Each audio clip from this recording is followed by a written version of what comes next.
जय माता दी दोस्तों, आप सभी का आपके अपने channel unique thought by Monika पर बहुत बहुत स्वागत है।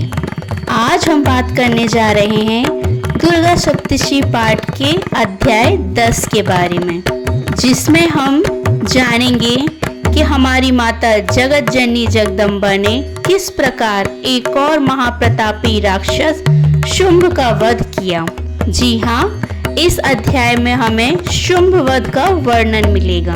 पिछले अध्याय में हमने जाना कि शुंभ और निशुंभ किस प्रकार हमारी माँ का वध करने के लिए युद्ध क्षेत्र में आते हैं और हमारी माँ किस प्रकार निशुंभ का विनाश कर डालती हैं। अब इस अध्याय में हम जानेंगे कि जब निशुंभ के मारे जाने पर शुंभ क्रोध में भर जाता है और वह देवी से युद्ध करने के लिए आगे बढ़ता है, तो किस प्रकार हमारी माँ शुंभ का भी विनाश कर डालती हैं। अगर आप भी उत्सुक हैं इस अध्याय के वर्णन को विस्तार से जानने के लिए, तो इस वीडियो के अंत तक बने रहिए। आइए शुरू करते हैं हमारा आज का अध्याय, दुर्गा सप्तशती पाठ का अध्याय 10। मैं मस्तक पर अर्धचंद्र धारण करने वाली शिव शक्ति स्वरूपा भगवती कामेश्वरी का हृदय में चिंतन करती हूँ। वे तपाए हुए सुवर्ण के समान सुंदर हैं। सूर्य, चंद्रमा और अग्नि, ये ही तीन उनके नेत्र हैं तथा वे अपने मनोहर हाथों में धनुष, बाण, अंकुश, पाश और शूल धारण किए हैं। आइए इस अध्याय में आगे बढ़ते हैं। इससे पहले अगर आप मेरे चैनल पे पहली बार आए हैं तो इसे सब्सक्राइब कर लीजिए और बेल आइकन को हिट करना ना भूलिए, ताकि मेरी सारी अपडेट्स आप तक सबसे पहले पहुंचें। और अगर आपको ये वीडियो पसंद आता है तो इसे लाइक कीजिए, शेयर कीजिए और कमेंट सेक्शन में जय माता दी लिखना ना भूलिए। तो आइए शुरू करते हैं हमारा आज का अध्याय, दुर्गा सप्तशती पाठ का अध्याय 10।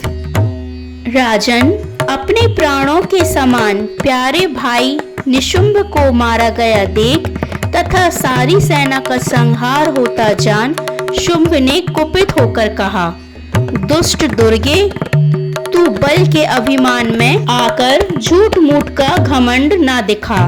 तू बड़ी माननी बनी हुई है, किंतु दूसरी स्त्रियों के बल का सहारा लेकर लड़ती है।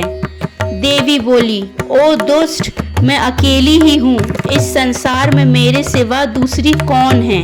देख, ये मेरी ही विभूतियाँ हैं, अंततः मुझ में ही प्रवेश कर रही हैं। तदनंतर ब्रह्माणी आदि समस्त देवियाँ अम्बा देवी के शरीर में लीन हो गईं। उस समय केवल अंबिका देवी ही रह गईं। देवी बोली, मैं अपनी ऐश्वर्य शक्ति से अनेक रूपों में यहाँ उपस्थित हुई थी। उन सब रूपों को मैंने समेट लिया।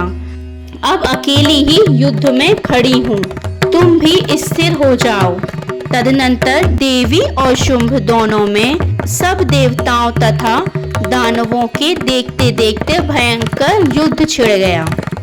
बाणों की वर्षा तथा तीखे शस्त्रों एवं दारुण अस्त्रों के प्रहार के कारण उन दोनों का युद्ध सब लोगों के लिए बड़ा भयानक व्यतीत हुआ।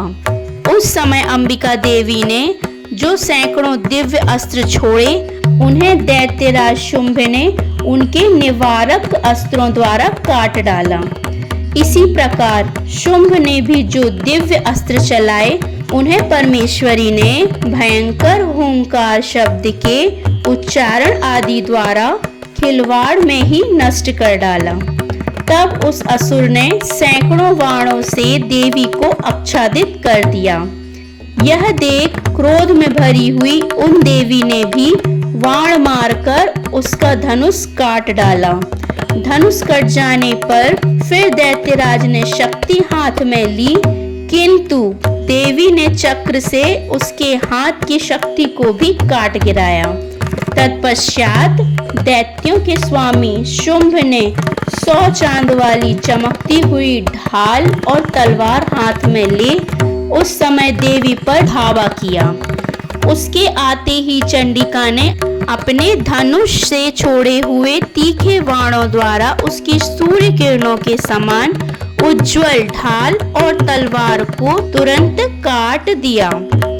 फिर उस दैत्य के घोड़े और सारथी मारे गए। धनुष तो पहले ही कट चुका था, अब उसने अंबिका को मारने के लिए उद्धत हो भयंकर मुग्दर हाथ में लिया।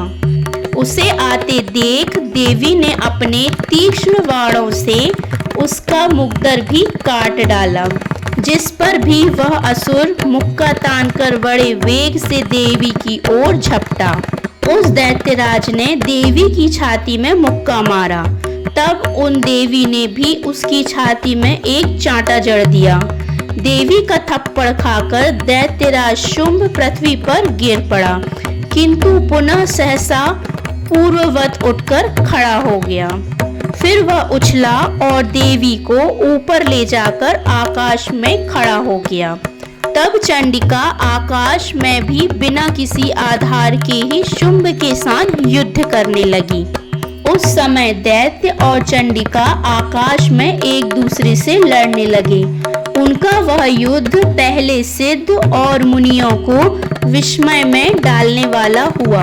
फिर अंबिका ने शुंभ के साथ बहुत देर तक युद्ध करने के पश्चात उसे उठाकर घुमाया और पृथ्वी पर पटक दिया। पटके जाने पर पृथ्वी पर आने के बाद वह दुरात्मा दैत्य पुनः चंडिका का वध करने के लिए उनकी ओर बड़े वेग से दौड़ा।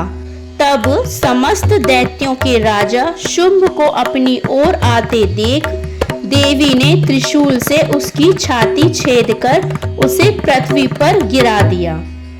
देवी के शूल की धार से घायल होने पर उसके प्राण पखेरु उड़ गए और वह समुद्रों, द्वीपों तथा पर्वतों सहित समूची पृथ्वी को कपाता हुआ भूमि पर गिर पड़ा।